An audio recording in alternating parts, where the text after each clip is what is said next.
Students of Junior 4, today we will solve exercise number 6 question. Find the highest common factor by using the factor method. Highest common factor short name is HCF.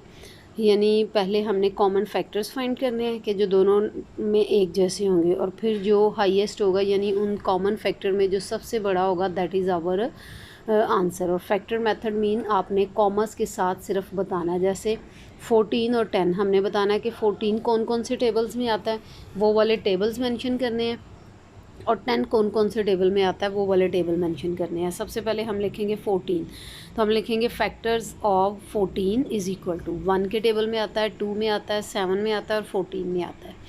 Factors of 10 1 में आता है, 2 में आता है, 5 में आता है और 10 में आता है। अब इन दोनों 14 और 10 में 1 कॉमन है और 2 कॉमन है, 7 और 5 अनकॉमन है, 14 और 10 अनकॉमन है। सिर्फ इसमें कॉमन फैक्टर्स है 1 2, और अब 1 और 2 में हाईएस्ट कौन सा है, 2, यानी सबसे बड़ा कौन सा, HCF highest factor. Common factor complete spelling भी लिख सकते हैं, और इसका सिर्फ HCF कैपिटल लेटर्स में आंसर लिख सकते हैं।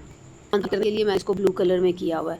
उसके बाद सेकंड क्वेश्चन है 18 और 24। फैक्टर्स ऑफ 18 कौन कौन से टेबल में आता है। 18 1 के टेबल में आता है, 2 में आता है, 3 में आता है, 6 में आता है, 9 में आता है और 18 अपने टेबल में आता है इटसेल्फ।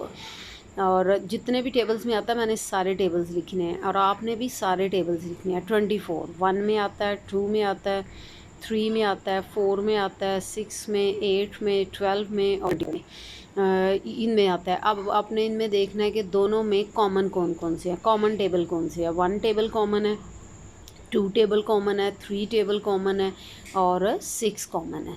तो इनको हम लिखेंगे 1 2 3 6, ये कॉमन फैक्टर्स हैं, CF हैं। शॉर्ट फॉर्म में हम इनको CF कह सकते हैं। और हाईएस्ट कॉमन फैक्टर 1 2 3 6 में है 6। आज आपने सिर्फ 1 और 2 क्वेश्चन इसके 2 पार्ट्स करने हैं। कल इंशाल्लाह हम 16 और 20 में करवाऊंगी। थोड़ा इसलिए करवाया कि आपने इनको प्रैक्टिस में, और जहाँ से समझ ना आए वो पूछना, और मुझे इन 2 क्वेश्चंस का होमवर्क करके देना है आपने। थैंक यू बेटा, बाकी कल इंशाल्लाह करेंगे।